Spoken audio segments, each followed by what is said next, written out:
and the room is well decorated, and there on the pillar over the roof we have seen a bird, but the bird has a story behind.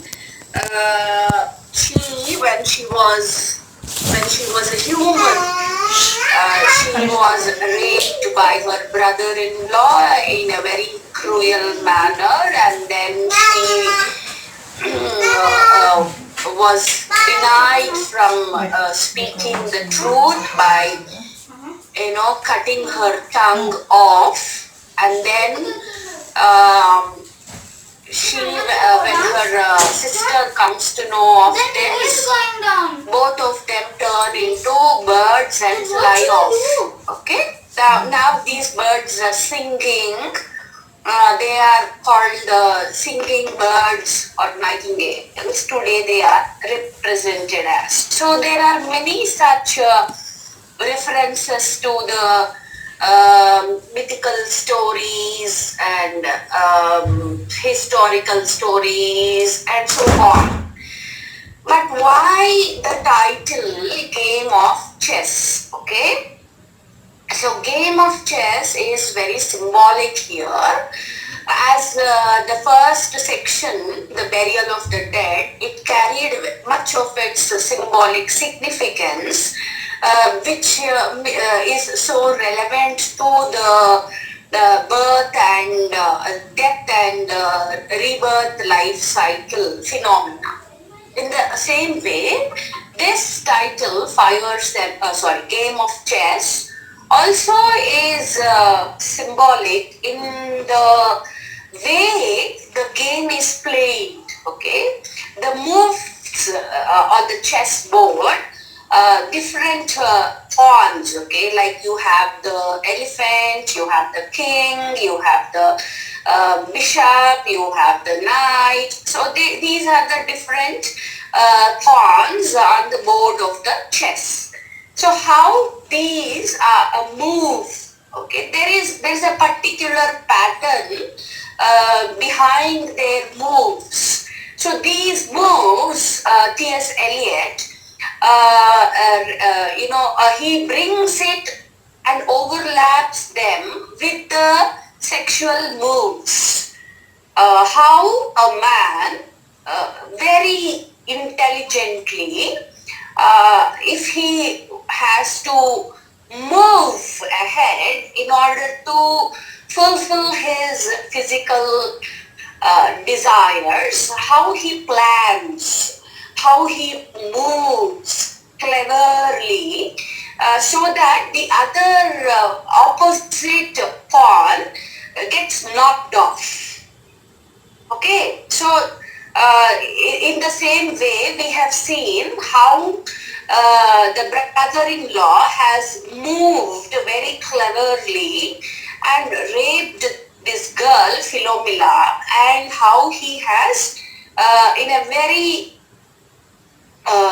selfish manner, cut off her tongue.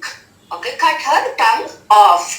These can be related to the very calculated moves on the chessboard only to win.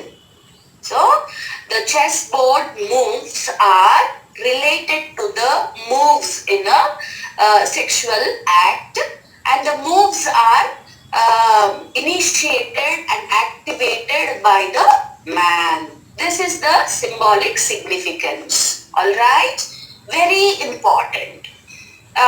Then we come across, now we understood already that, see, all the things that are happening around in the initial days of 20th century, they do not have any organic pattern. They do not follow any structure, proper structure. So here too, our poet T.S. Eliot is not framing one story after the other in a sequential order. You might now get confused as who are these characters What are they doing here? What is their significance? Why all of a sudden they are popping up? So don't really get confused, because this is the way the modern life is. The modern life can be represented as a confused heap of bits and fragments. So this heap of bits and fragments, the image of bits and fragments can be very easily traced to the work of T.S. Eliot. Okay, we can see that in the work of T.S. Eliot, especially Wasteland. Now we are going to two women talking in a pub, gossiping. Okay, they are having their pint of alcohol, and then they are gossiping, and they have been sitting there for a very long time, and they are gossiping things about, and a very insignificant, useless matter. Gossiping is generally about useless matter. So they even haven't noticed that the time is passing by until the bartender comes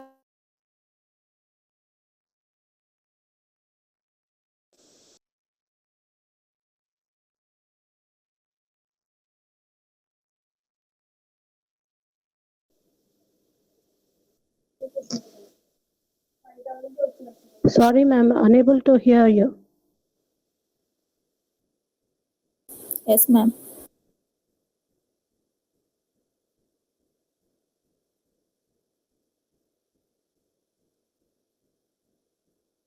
is moving out so fast, so quickly,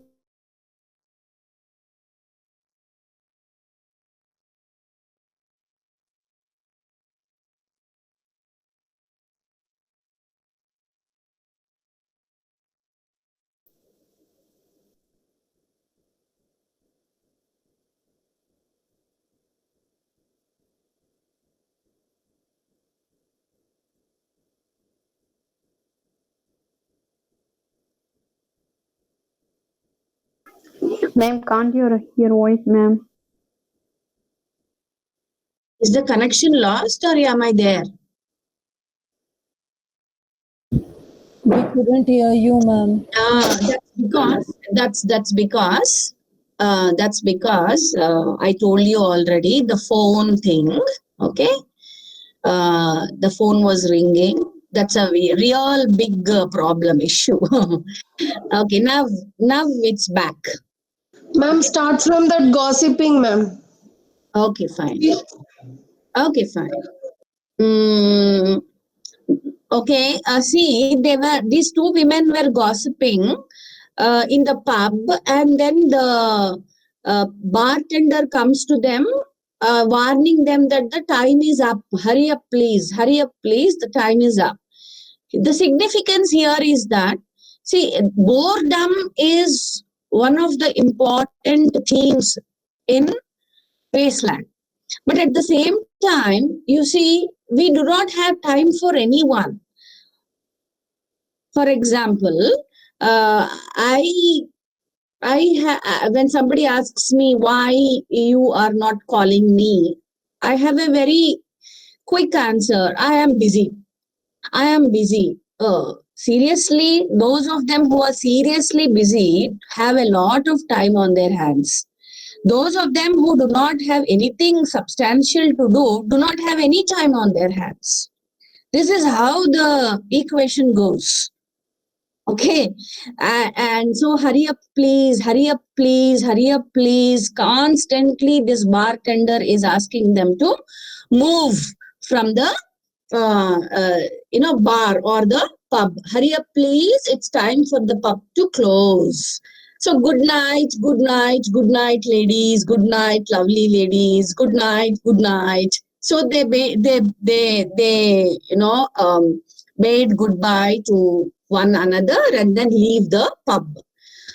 So that is how the second section gets completed, the game of chess. So the first section is about death, rebirth, and the second section is about the sexual acts, where man takes precedent and he feels that he has the rights, all the rights to oppress and suppress and violate the body of a woman. So that's about the second section, the game of chess. Now we will move to the fire sermon. Okay, fire sermon. It's like again, you see. Excuse me, ma'am. Sorry to disturb you. Hmm. Ma'am, just now you were telling about the two women who were there in the pub. So how is this related to the earlier one about the game of chess? Is it a different one or something as such related? Before I entered into this episode of these two women, I told you there is no relationship between one and the other. I told you, Yasmin. I think you didn't listen. I told you that, see, in the modern age, this is a very good example. T.S. Eliot's Wasteland is a very good example of the confusion of the way the life is all broken up into pieces, which is why we come across different stories without any relation to the previous one. Yesterday, I gave you the example of if my life is not very peaceful, what kind of literature can I write about the beauty of life or about the beauty of the flowers around me? I will not be able to do that. I will only be presenting the chaos, the confusion, the unhappiness over all the broken things around me. Isn't it? So you will not find anything that is related to one episode and the other episode. But finally, you will come across that there is a hidden meaning in it. See, about the previous story of the bird and the next story of the women gossiping, you will only get the intention behind what T.S. Eliot is trying to tell. The story of the bird tells about how a man tries to take the body of the woman as his sexual object. There ends that point. Then with these ladies gossiping in the pub, how they waste away their precious time in gossiping on how they are being warned by the pub bartender, hurry up please, there is no time. So this is also a kind of a warning, like hurry up please, there is no time for all this kind of material things. Okay, now at least realize that stop with the material pursuits. There is no time for all this. Go back to embracing the God. Go back to spirituality. So hurry up please, there is no time. Hurry up please, there is no time can be seen as a very good warning in the form of bartender, of course, but he seems to be telling us stop running after the material pleasures like gossiping, sexual maneuvers and all this. Go back to spirituality. There is no time now. Okay, Yasmin? Yes, ma'am. Thank you so much.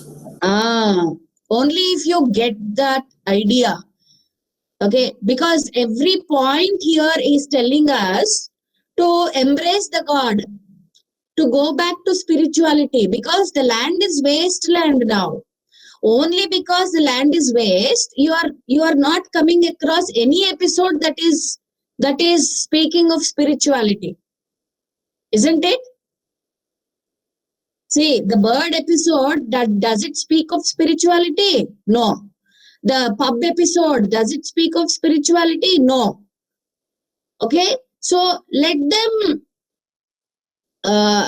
first try to understand that Eliot is trying to show, portray the land, that is the heart of the human beings, which is so dry, and there is no space for anything that is spiritual in tone. So when the bartender is telling hurry up please, it means to say now please stop all this nonsense. Stop running after sexual pleasures and then the unnecessary gossiping and all that. Go back, hurry up, go back to God, embrace Him. I think now I am clear. All right? Yes or no? Yes, ma'am. Yes, Yeah. ma'am. Yeah. Yasmin. Yes, ma'am. Okay. Clear, very clear. Yes, Right. ma'am. Thank you. Good.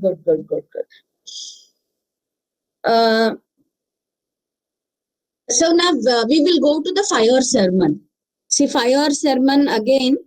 See, the elements of nature are being brought, like the water. Later we will come across water. So the fire is an important element.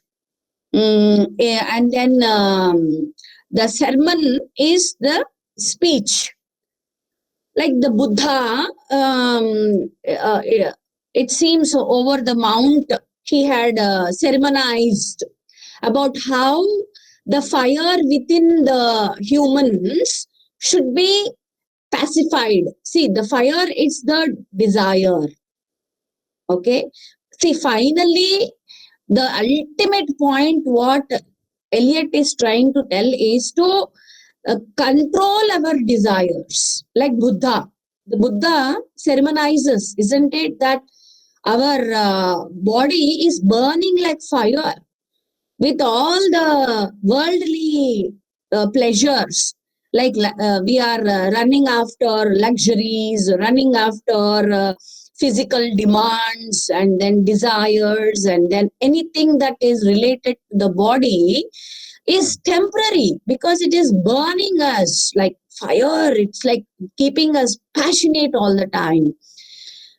So how are we supposed to be extinguishing this fire?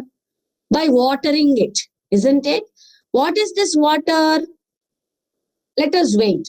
Okay, now I have come to that point that how the fire that is burning us.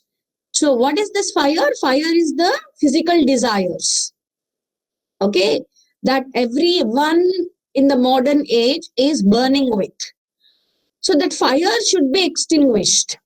So what is being discussed in this section is, he takes us to the river Thames. Thames is supposed to be a very beautiful river in London. And the river has been the central motif of many poets. So many poets were in love with this river because the river during the past history, not now, not in the modern age. Okay, during the past history, it flowed very, very calmly and then quietly with placid water and clear water. And then there was no pollution, and people who walked on the sandy bedside of the river were so connected with the river. Like emotionally they were so connected with the river in terms of its being very calm and quiet, and as if it is a part of your life. But that happened some years ago. But in the modern age, during 1920s, when you go to the riverside, what do you find there? You are going in search of some solace, some kind of peace and all that. but you are not able to locate any of that.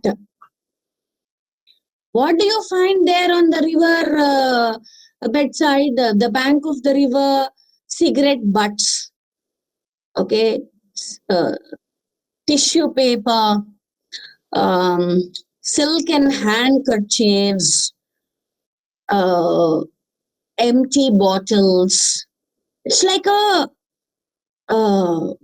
broken glass pieces. These in 1920, imagine in 1920, the picture that Eliot is presenting to us about the river side is so ghastly, with the cigarette butts and silken handkerchiefs and then tissue paper and empty bottles and broken pieces and all that. Again, broken. What does that refer to? One point here is that the previous night, okay, the previous night, maybe once upon a time, the nymphs, the angels, the fairies were moving about the river bedsides, okay, so beautiful to even imagine. But today, prostitutes are moving around. Very, very painful, okay. I think you are able to understand the trauma, okay, the trauma that the poet is undergoing, as what kind of corruption, moral corruption, spiritual corruption is happening all around openly. Openly it is happening. Once upon a time, devatas, okay, like the fairies, the angels, they were moving about, okay, but today prostitutes are moving in the dark, shady regions behind the sand dunes and behind the trees. And then those of them who are coming in search of some pleasure, they are seeking it here on the river bedside during the nights. That is why the aftermath, that is the cigarette butts and the bottles and then the glasses and then the kerchiefs and different other things, paraphernalia that they have used during their union, they are just left there on the the bed of the river, the bank of the river, as if they are the signatures that they have left after their sexual intercourse. That is so painful here to the writer. He feels intensely bad about what is happening around. What kind of beauty this Thames River had enjoyed earlier. Today, it has been reduced to a prostitute's hub. That is the main point of the fire sermon. Did you get this? Yes, ma'am. Yes, yes. Now we have in the same chapter. Yes, ma'am. Somebody is asking which class, which chapter. Why are you asking which chapter? Don't you know we are doing Wasteland? Ma'am, can you please explain about the Buddha sermon again, like in the fire, the sermon of fire? See, Buddha, what did Buddha tell us? Tell me. It's so easy, no? To extinguish the fire. Yeah, to extinguish the desires that we have. The desires that burn us from inside should be pacified, no? Isn't it? That's the sermon of Buddha. And we now know that T.S. Eliot has been borrowing different references from from Buddhism, from Christianity, from mythology, from history.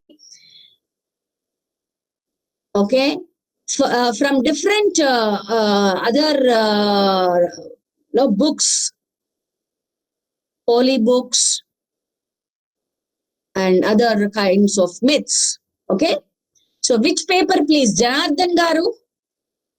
Who is Mr. Janardhan? He is asking which paper. Now, at 10 o'clock, he joins and then asks me which paper. And somebody asks, Papa, Srivani says paper 5. So, you are all very busy chatting.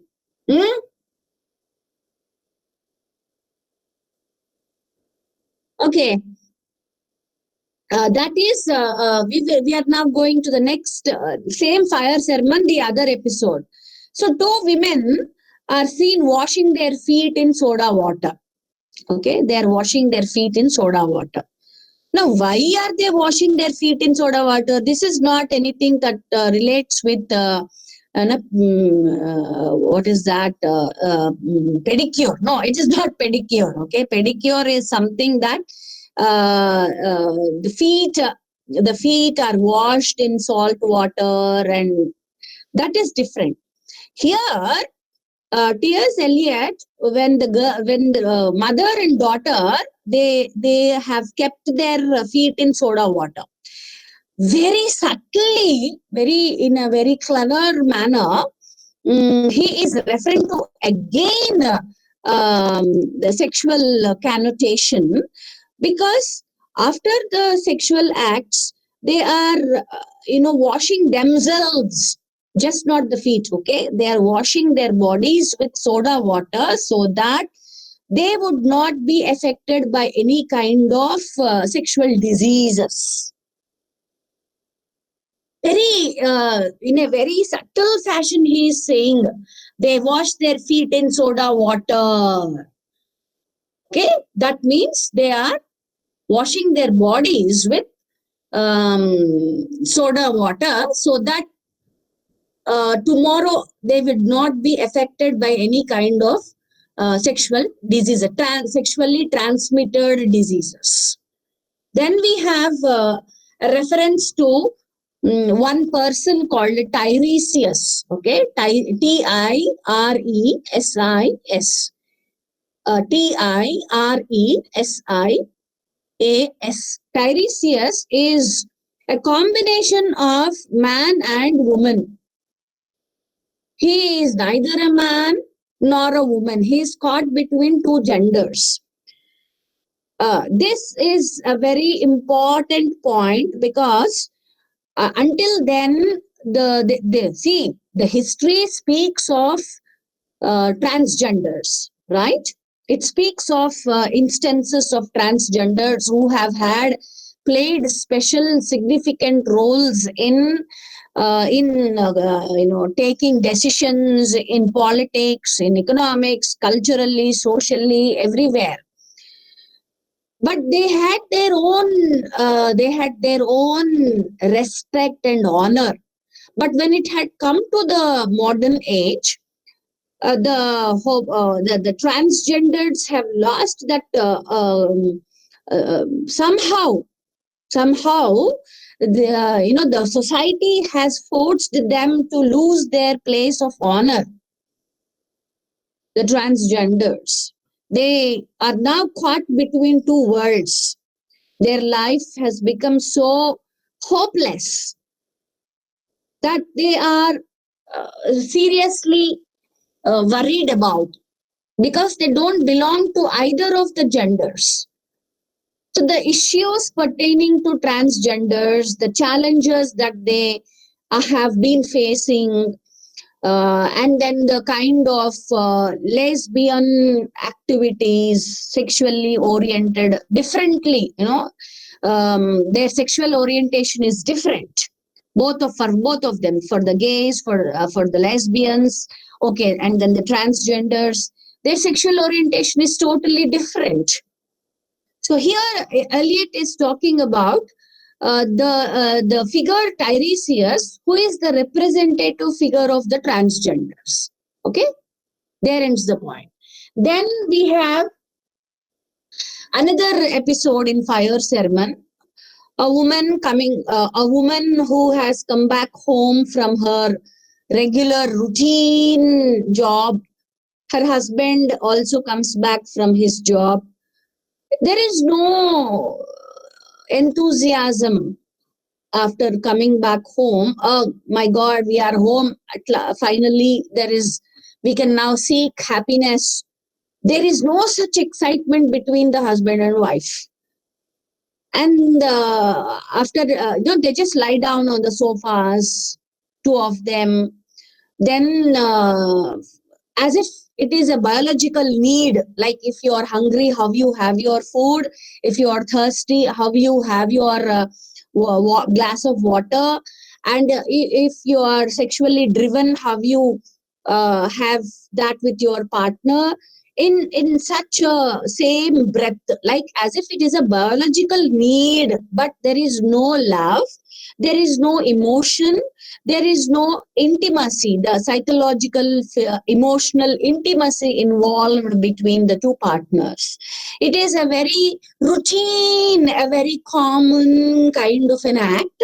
And once the act gets over, they just do not even relish it.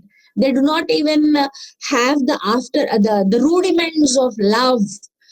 Sorry, not the rudiments, I'm sorry, the remnants of love or emotion. They are not able to enjoy even after the act. Through the act, nothing, just biological need.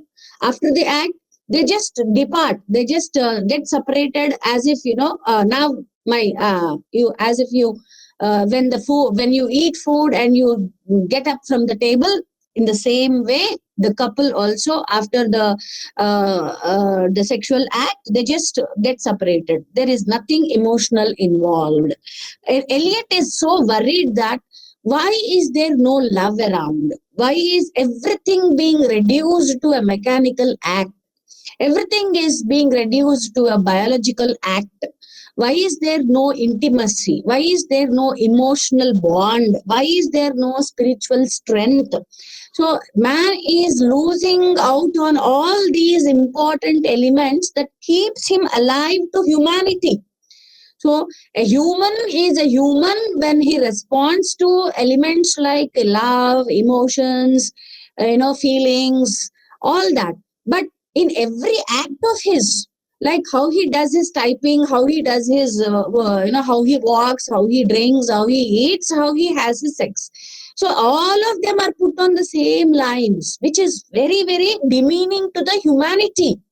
So if humanity has to be revived, humanity has to be again be reborn, there should be something, like turn towards the spirituality, turn towards the God. Okay, spirituality is not religion here. He is not asking you to turn to your religious books. He is not asking you to go to prayer houses, but he is asking you to look inward, okay?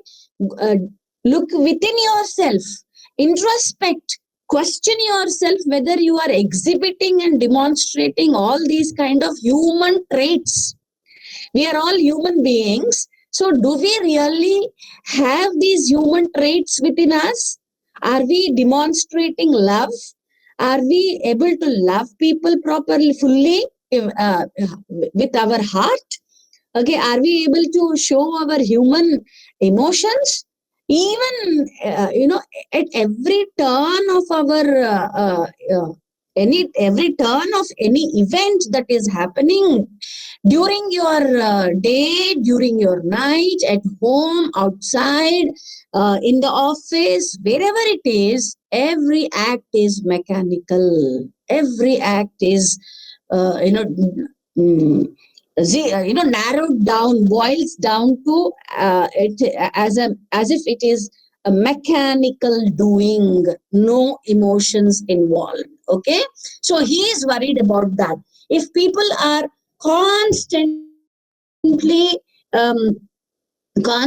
after such kind of material pursuits, what would be the life like tomorrow? Today, in 2020, the problem seems to be doubling up. It has increased by 10 folds, I think. What Eliot had talked about 100 years, exactly 100 years ago in 1920, today the problem hasn't come down even a wee bit. It's still there, very much there. If you seriously look into it, maybe 10 folds or 100 folds, the problem has increased. Everyone has become so mechanical in their lifestyle. Okay, that's about the 3 episodes. All of them talk about what? Now you tell me.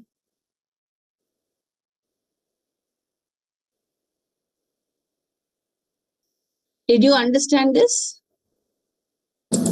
Yes, ma'am. Yes. Okay. Yes. So the type is the first is about the river Thames. Okay. Yes. Instead of the angels, prostitutes are walking. Second episode is prostitutes washing their bodies with soda water to free themselves from any sexually transmitted diseases. 3, the husband and wife. If you take the 3 episodes, at least you see the husband and wife should have exhibited some love. Yes, ma'am. There is no love. Yes, yes. So all the 3 episodes, yes, all the 3 episodes, like on the beach or on the river bank, or in the bedroom of a husband and wife, there is no difference. There is no difference. It means there is no love. There is no emotion. Yeah. Now ask me. Shiva Kumari was about to ask me a question. Yes, ma'am. Actually, I want to know about the transgender thing. Can you explain it once again? What transgenders actually are they belong to a community. Funny Kumari, I think she has kept her mic on. Okay, ma'am. Okay, transgender community. Funny Kumari, I think Battula. Yes, ma'am. I will switch. I will. Sai Prasanna, switch it off. Yes, Sai ma'am. Prasanna, switch it off. Ma'am. Yeah, switch the mic off, ma, because it is disturbing. Thank you. Okay, now transgenders belong to that community where they cannot be entertained, they cannot be accepted by either of the community. They cannot be accepted by the men, neither by the women. They dilly-dally between the two worlds. Okay?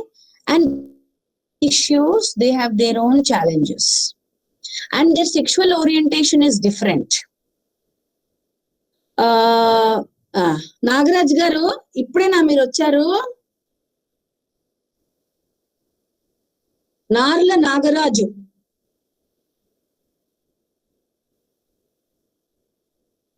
Which paper, please? Yes, miss. Yes, miss. Now only I joined in the group. Which paper, please? అని అడగడం ఏంటి ఇప్పుడు వచ్చి 10కి? Now only I joined, madam. Half an hour I'm trying to join in the mode. Okay. See, do not see whatever. Please join on the exactly on the dot. Okay, okay, and then don't keep disturbing your friends, ma. All of you, because they are not listening. They are just looking at the chat box, and I am also looking at the chat box because suddenly it's popping up. Okay. Paper 5, wasteland.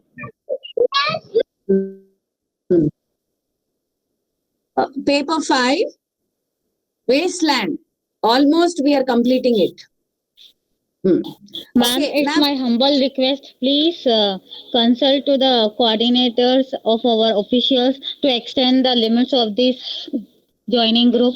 Please, ma'am. yeah, yesterday I spoke with the head of the department, I spoke with the director, I spoke with everybody. They said, yes, we will do it, yes, we will do it. But they are not doing it. Once my class gets over, I will remind them seriously, because I do not want anybody to miss this class, miss any of the classes. It cannot be limited to just 100. It is very unfair. Ma'am, Mm, a small request, ma'am. Yesterday I couldn't connect it, and mm, I missed the classes. I think yesterday. mm, Even at night I got the connection. Till then I couldn't connect. mm. Is there any kind of like any help? Sorry, ma. We are already doing only. We are already extending our help, and in 10 classes, the entire syllabus should be completed. Okay, so we can't just go back to what we have done every time, because yesterday Shanti No, couldn't ma'am. join. Mm. Like you said, no, ma'am. After every class, I'll be giving some questions. If I could get the questions, it's enough, ma'am. I can try myself. Oh, okay, fine. Right. Okay, ma'am. Okay, let Thank me you. go back to Thank our text. Okay, so the issue of the transgenders also had been discussed because their sexual orientation is different. But if you see, the sexual orientation of every community has become different today. So he is bringing in the problems of all the genders, the male, female, then the third gender, okay, and then of the gays, and then of the lesbians.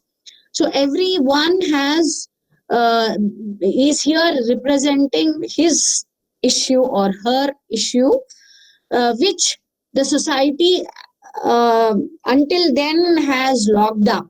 But slowly in the modern age, these issues are all coming out. They are tumbling out of the cupboard. Transgender issues are now everybody is discussing now. Everybody has become aware of, but 100 years ago, transgender issues were not really looked into.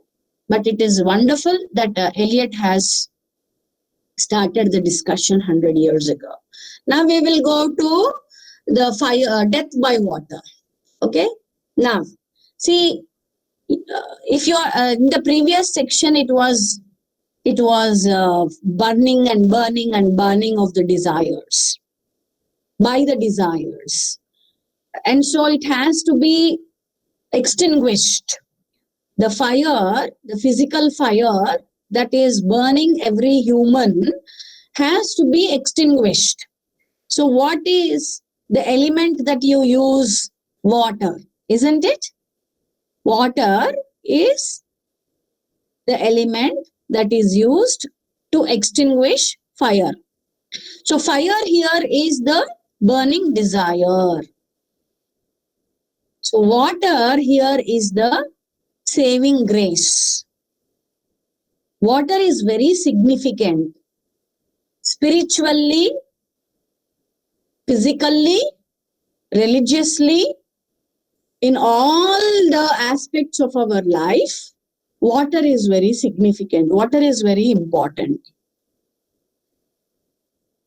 If you look at baptism in Christianity, it is a very sacred ceremony, baptism.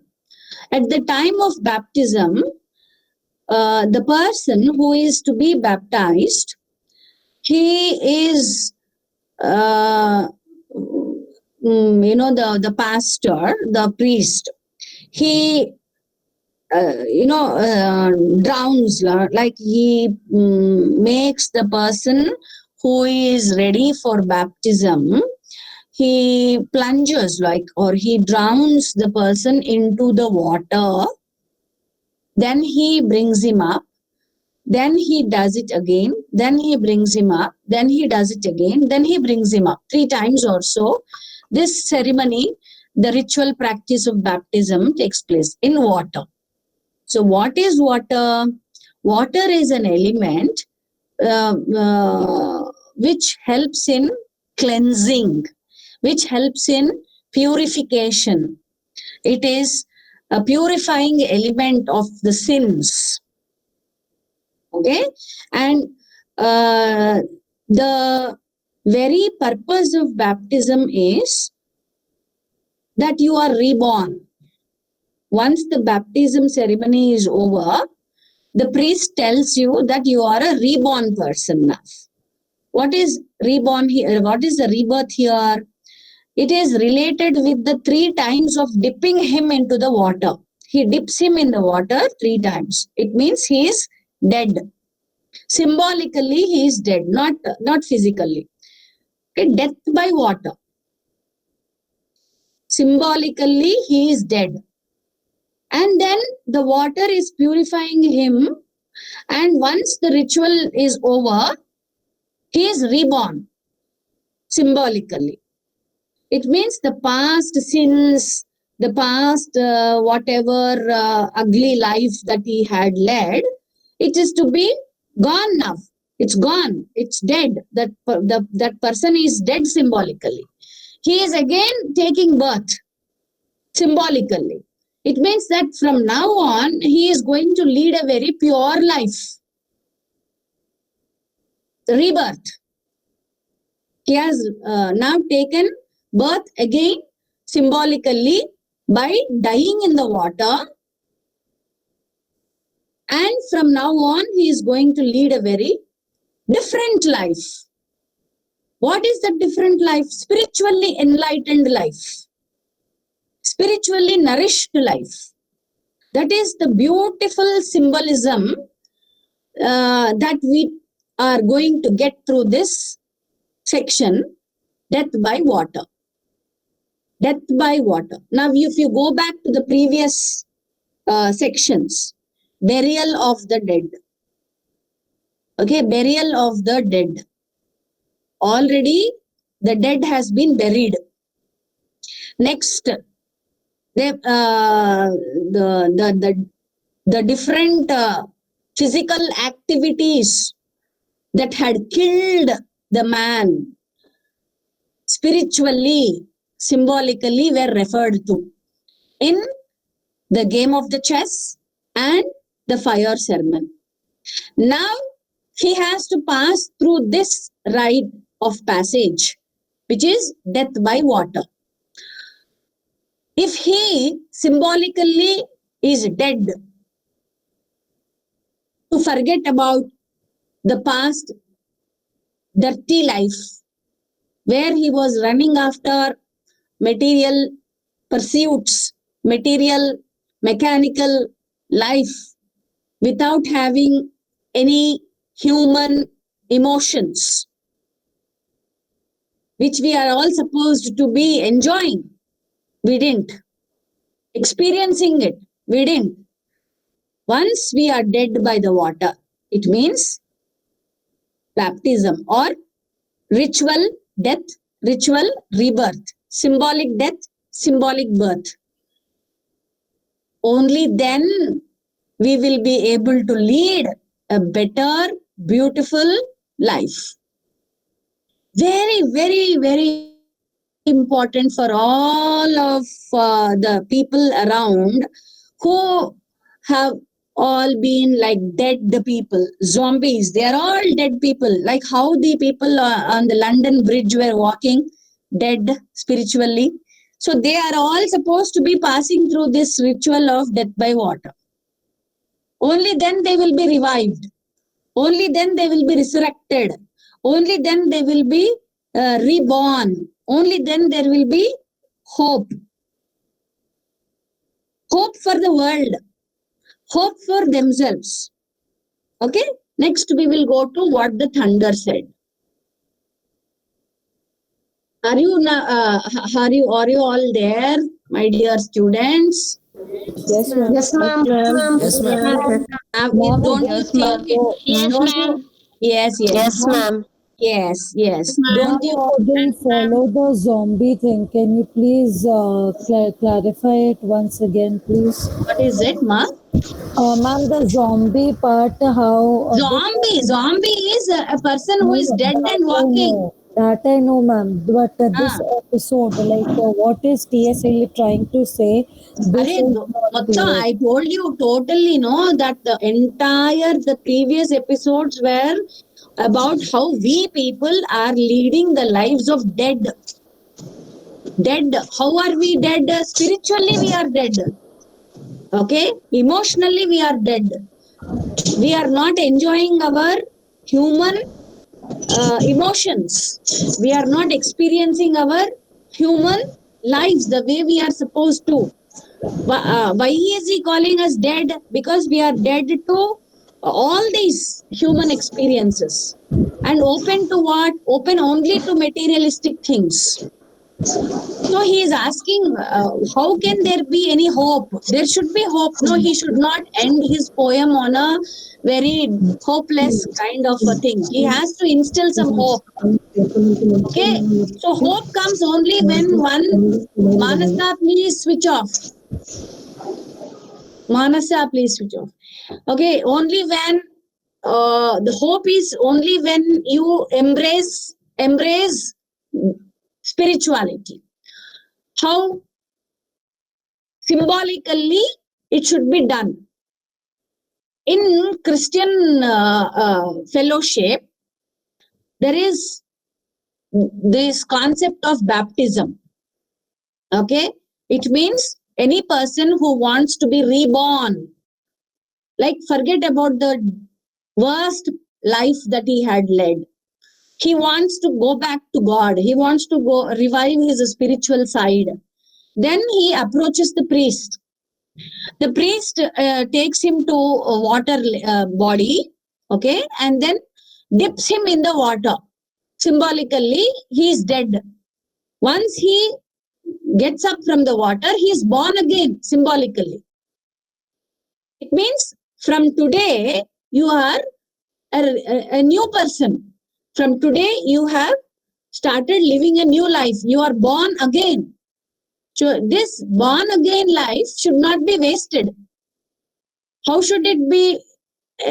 It should be like you have to open up your all human faculties, emotions, love, nice, beautiful life around, not just for running after material, mechanical things, but open up to the beauty of spirituality. All that he has to now start. So, when does that happen? It happens through water. If you have understood in the earlier sections, there is first one, he is already dead. Death, burial of the dead. Then in the game of chess and fire sermon, we understood what are the ugly activities man is manifesting through. Then to end all that, he has to be dead and be born again. How? Through water. Okay? Rahman, Zeb Yeah. Rahman. Yeah, yeah. And ma'am, my another doubt is that usually in Christians, baptism is done of a child.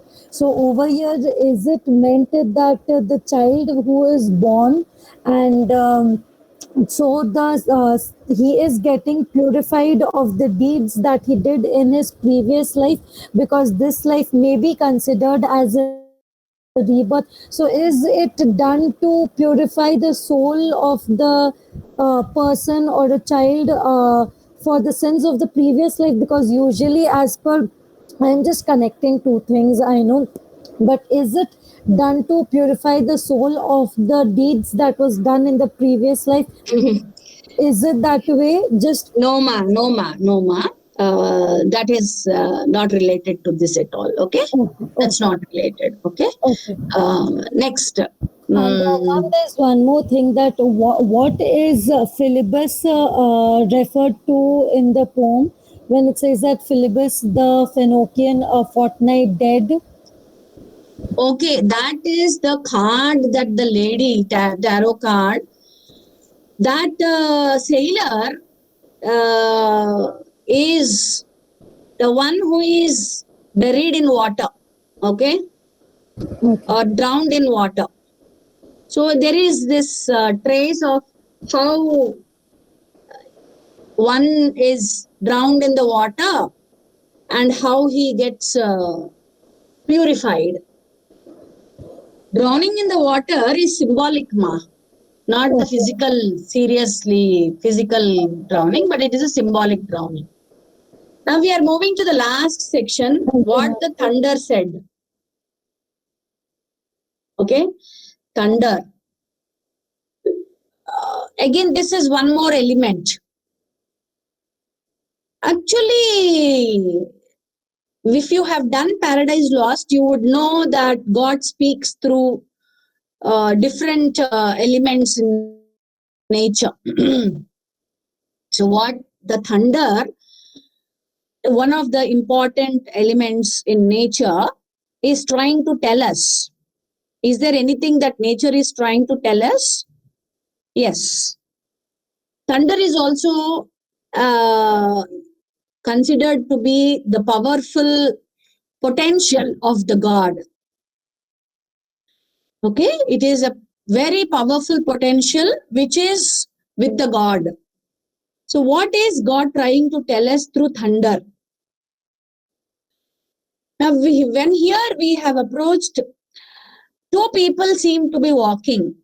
It is a severe drought like condition, rocky terrain, nothing is available to quench your thirst, very hot, very dry, sweating, the sun is shining very fiercely over your head, and two people are walking. So this is again symbolic. This the sandy desert, then rocky terrain where there is no vegetation, no tree, no water, nothing.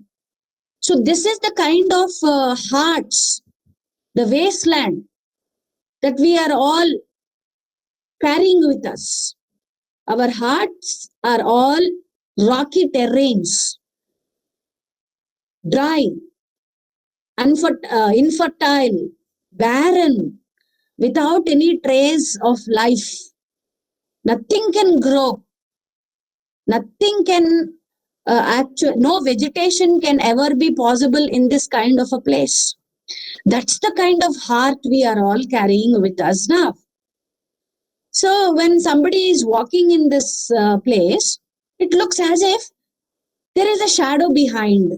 Somebody is following you. Somebody is following you. And you can only see the shadow of that person walking behind. So when you turn behind and turn back and see, you have a feeling that there is somebody walking with you, there is somebody walking with you.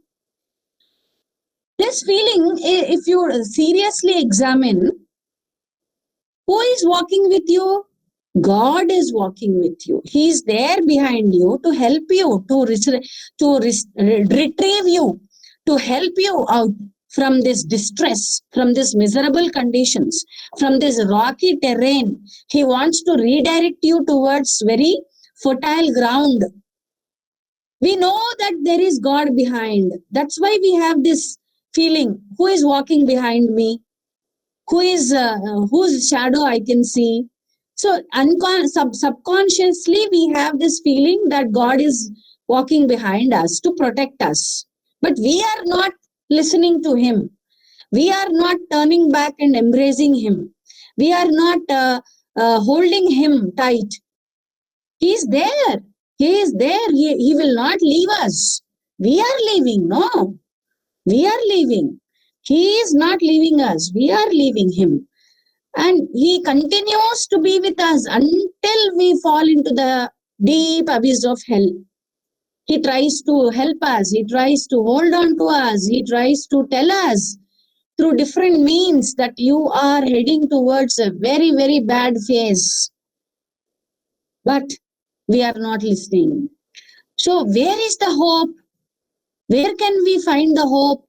Where can we find the water source?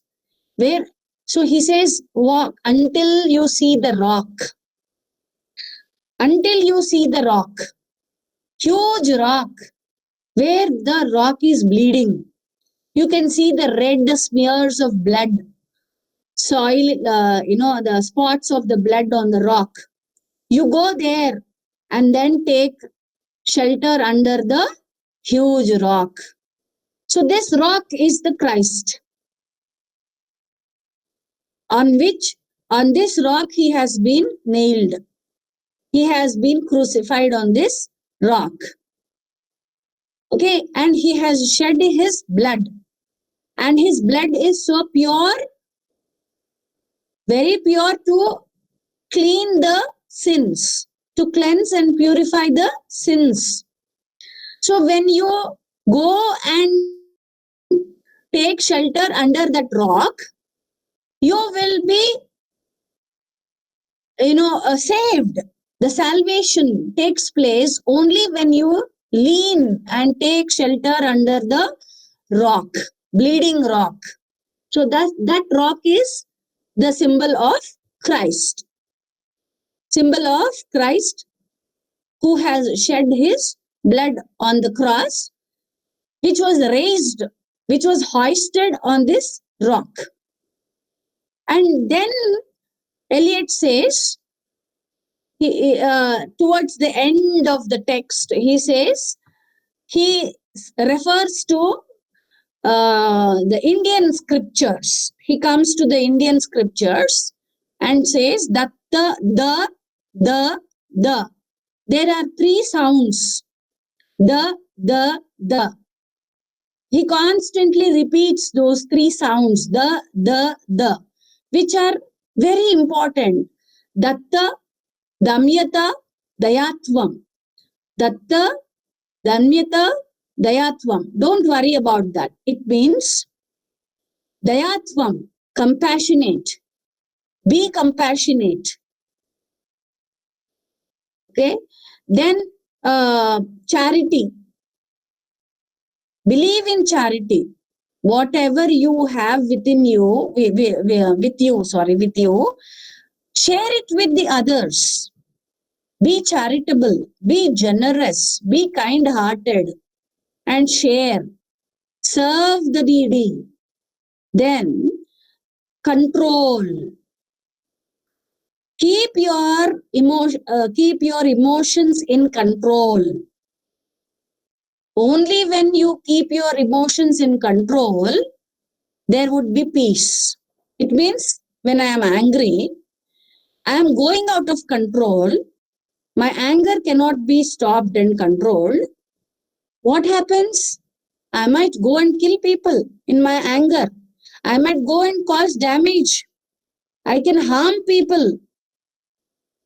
So if I control my desires, if I control my the other emotions which harm, definitely if emotions under control are very beautiful, emotions out of control are very harmful. So what T.S. Eliot suggests to every one of us today is that be compassionate. Be compassionate. Be generous. Charity. Serve the needy and the persons who need help. Then keep your emotions in control. These three are so important in everybody's life. Every human's life will be beautiful when they follow these three principles of the. Datta, Damyata, Dayatvam. If I am compassionate person and if I am into charity and if I keep my emotions under control, what happens? Shanti, Shanti, Shanti. It means if everyone is following these three principles in life, the world will be filled with Shanti, Shanti, Shanti. It means peace, peace, peace. And he is hoping for peace during the war time. Just then the war had ended. The world war had ended. There was no peace. Why was there no peace? Because people are not compassionate. People are not generous. People are not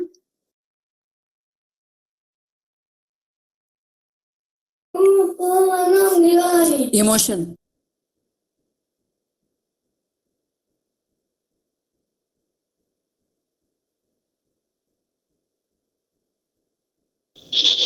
Appreciated. that if you have to, it got cut, then you can enjoy peace, peace, peace.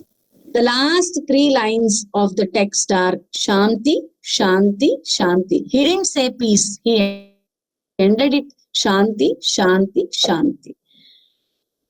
Okay.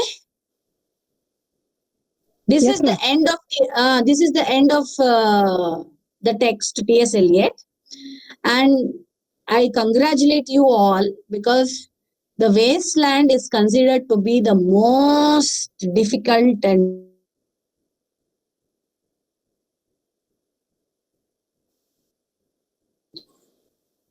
you are all you are all so comfortable with it. Are you comfortable now? If you close your eyes, will you be able to recall all that in an order? Burial of the dead, Yes, ma'am. Yes. game of chess, fire sermon, death by water, and what the thunder said. Okay. So now what are the themes? Let us look at the themes. Just I am referring to the themes. What the brokenness in modern life, isn't it? Do you agree? Everything is broken. Emotionally broken, physically broken, psychologically broken, financially broken. Everything is broken. Then death and rebirth. These are the themes. You can now talk about death and rebirth, especially referring to the first section and then the fourth section, death by water. Isn't it? Yes or no? Yes, ma'am. Mm. Yes, ma'am. Do you agree that religion, spirituality, and nihilism?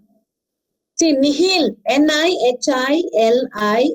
Nihilism is they don't rejection of religious principles, rejection of moral principles, and life is meaningless.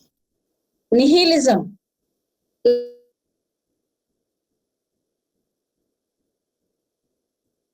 Okay, that religion, spirituality, and nihilism is also important.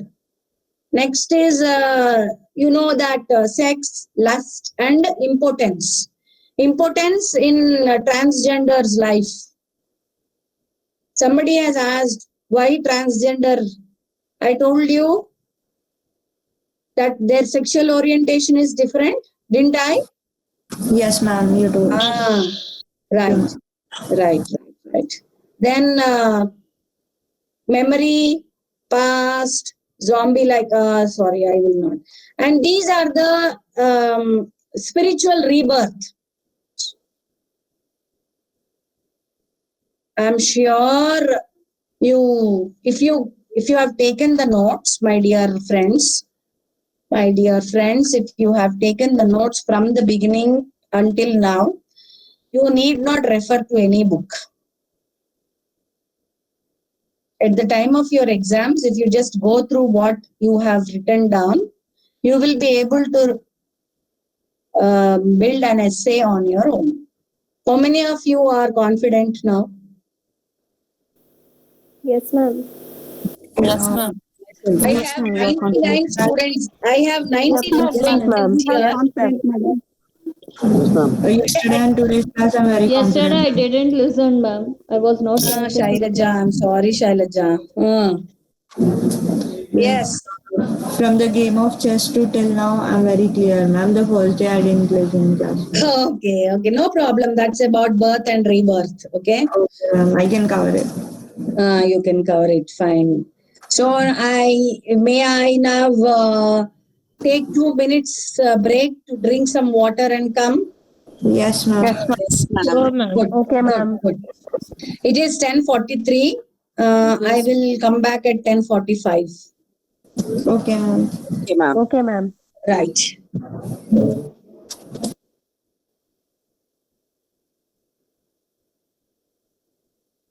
It is a break.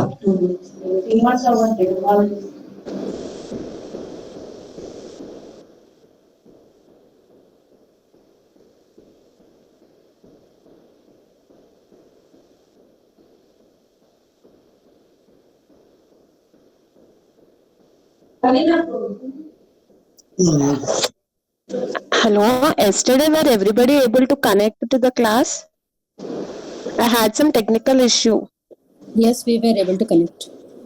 Second class automatically was disconnected for me. That's what second class, from second class only. Second, Members third, are fourth. unable to connect. From second class it was disconnected. That's what from second class it got disconnected. But ma'am told that she took the class yesterday. Yes, I too was disconnected from second, third, fourth. It was the last class, I think. This class was the last yesterday. We could get connected only for the first class. Yeah. Ashok sir's class. Okay. There were almost the same members yesterday also. 96 members, they were connected. But maybe initially we'll be getting some issues in joining. When I too had today. Will we get this audio recorded one? We may get in Telegram. I think someone might be recording. Will be by end of the day. We can just post it in the group. You'll come to know. Okay. Friends, don't leave the group because it will create problem when we again joining it. Be with this group.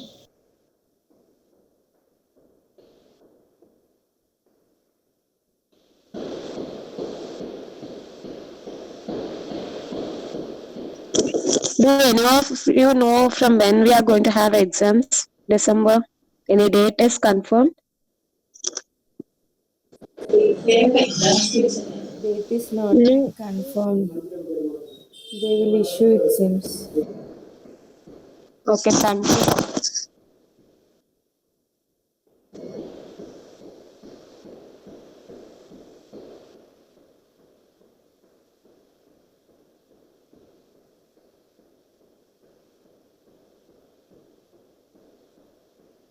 Is that exam date confirmed? Can anyone tell me?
Okay.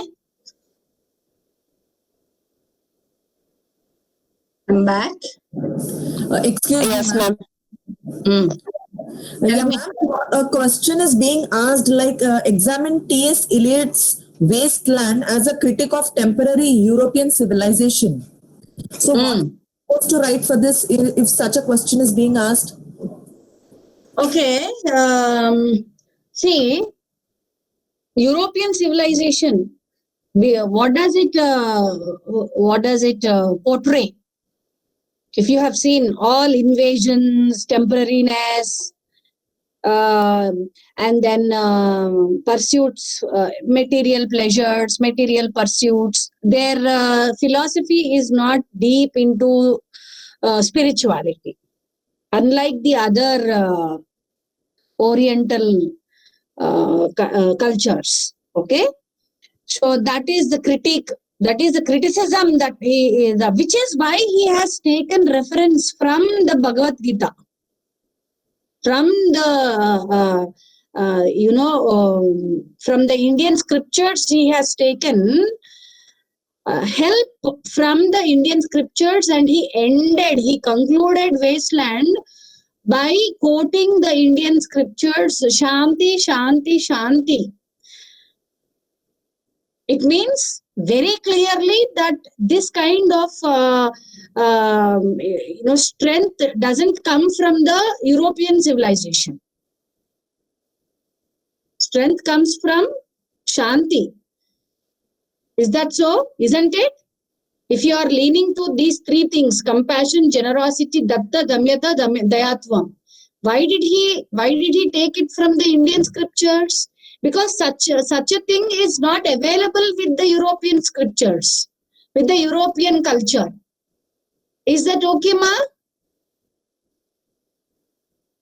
Please, whoever has asked this question, is it okay? What happened? Yes, ma'am. Perfectly fine. Thank you. Good.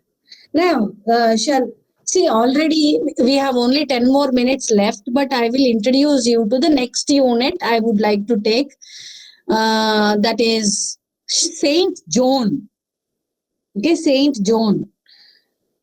Every time what do I do is, I take from each unit, I'll take one, so that you will have some kind of confidence.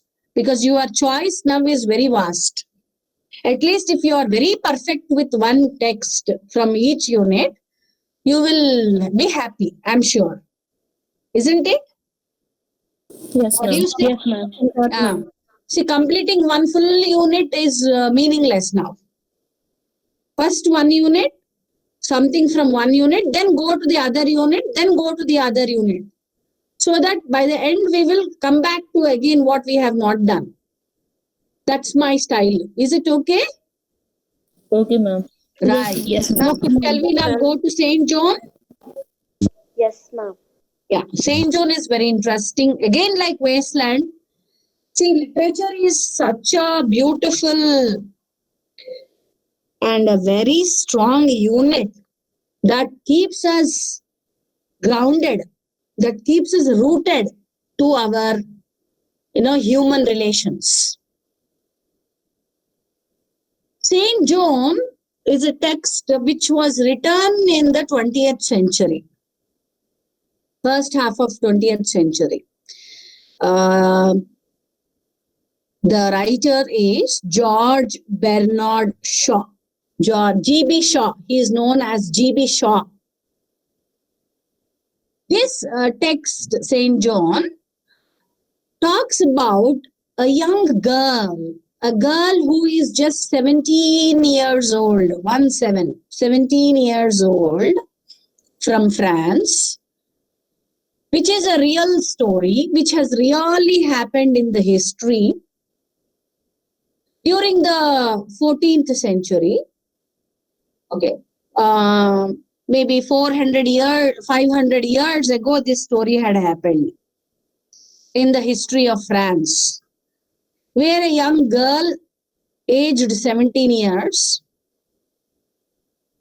was showing great courage, enterprise, dynamism, and then very strongly showing the strength of spirituality, which was misconstrued by the society. See, the society 500 years ago or 5,000 years ago or today always misunderstands, always misconstrues, always misquotes. Never does the society understand the truth. They never understand the truth. The society never understands the truth. This girl is genuine. Okay, she wants to fight for the French people. There was a war going on between England and France 500 years ago.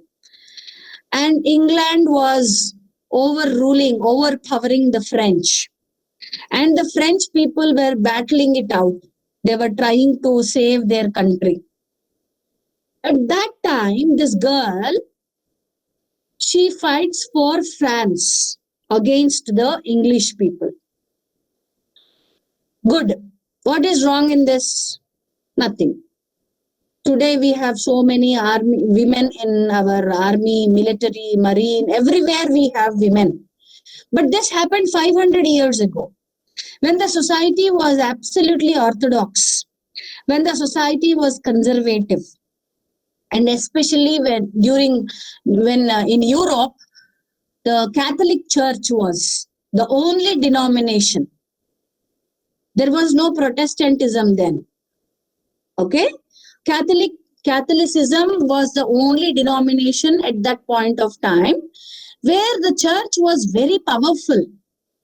Church was so powerful, religion was so powerful, it has extended its influence into all the sectors of the society. It means that even the king was the king of France or the king of England or any other European kingdoms. They were supposed to listen to the church first. Any rule, any principle, any policy that the king was supposed to take had to be passed through the church. The king could not pass any resolution, he could not pass any policy without taking the agreement, without taking the permission from the church. And the church was very strict and orthodox in its nature, in its disposition. The Bible was not given into the hands of laymen. Only the priests were allowed to read the Bible. So many such strict policies were implemented by the church. So women were looked as somebody who should be very gentle, soft, and then to be confined to small farmlands, job within the kitchen, within the country, within the domestic domains. But this girl, what did she do is, she has fought like a soldier. She wore the dress of a soldier, got onto the back of the horse, and with the sword, she directly went into the battlefield and she fought against the English. And then she came back successfully, releasing the French provinces from the English people. Very good, actually. Today she would have been given a medal. Today she would have been given a Padma Shri and all that, Arjun, and all kinds of medals she would have won. But in 500 years ago, when the Catholic Church was reigning over, that was considered a huge mistake. Now you must be very confused. Huh? How can that be a mistake? Because women are not allowed to behave like men. Women were not, who decides this? The church decides this. Women were not allowed to wear the dress of a man. Who decides this? The church decides this. So the church found her dressing as a man, as a soldier, going into the battlefield and fighting like a man as a blasphemy. something that goes against the rules of the church. She violated the rules of the church. That's number one accusation against her. Second, that she said, why did you come to fight? She said, God has sent me. God has spoken with me. I could hear his voice that France should be released from the clutches of English. So that is also a big problem now to the church. Now you can ask me, so she is referring to the God. Then why should it be a problem? The problem is the church bishops, the church people said, God will not talk directly to anybody. God will talk only through the church. Only through the word he talks, but not into your ear. She is again listening to the voices of not the God, but the evil spirit. Okay, see how it has been twisted totally. Totally, the episode has been twisted. When she said God had asked me to fight for France, the church said, no, God will not talk to any personal, individual, independent people. The God will only talk through the church. Church is the agent. Church is the instrument between the people and then the God. So how can you bypass the church and directly talk with the God? You can't do that. So it's a mistake. Based on charged on these kind of allegations, today these allegations don't really hold any ground. You know what kind of punishment she had received? You will be shocked. She was burnt alive. And this is a part of history. This has seriously happened. This has seriously happened in France 500 years ago. And to whom? A young girl. How young is she? 17 years old. What is her sin? Did she really commit any adultery? Did she commit any kind of sin? Seriously? No. Then what was the sin? She wore the dress of a man. Then she said, I listened to the voice of the God. So what did the church say? You can't wear the dress of a man. Number two, you can't listen to the voices of God. God talks only through the church. He will not talk directly. So if you have listened, you have not listened to the God, but to the voices of the evil spirit. So for this, you deserve punishment. The punishment is so severe. She was burnt alive at the stake. She was tied to a pole and she was burnt. And she died holding on to a cross. See, this happened in the history. Later, after her death, the church realized its mistake. Then so much of furor had happened. And then the church went back to its case after the death of the girl, after the killing of the girl. 400 years later, the church has declared her to be pure and to be a saint. How many years? Yasmin. Yes, ma'am. Ma'am, actually, Jesus Christ was also crucified, no, ma'am? Like on cross, he was nailed to the cross. Like, is there any relation between these two things, ma'am? See, Christ was crucified for a different reason. Okay, but this girl was burnt to death because she was questioning the authority of the church. This is different. See, the problems always come when you question the authority. Isn't it? As long as you don't question, you are okay. If you start questioning the authority of any institution, be it religious institution, social institution, any cultural institution, if you question, the problem arises then. Correct, correct. So she questioned, no, by defying the rule. Yes, What yes. are by see, simple today we are really shocked. How can anybody be killed just because she wore the dress of a man? Yeah. Girls are not supposed to wear then. So everything was dictated by the church.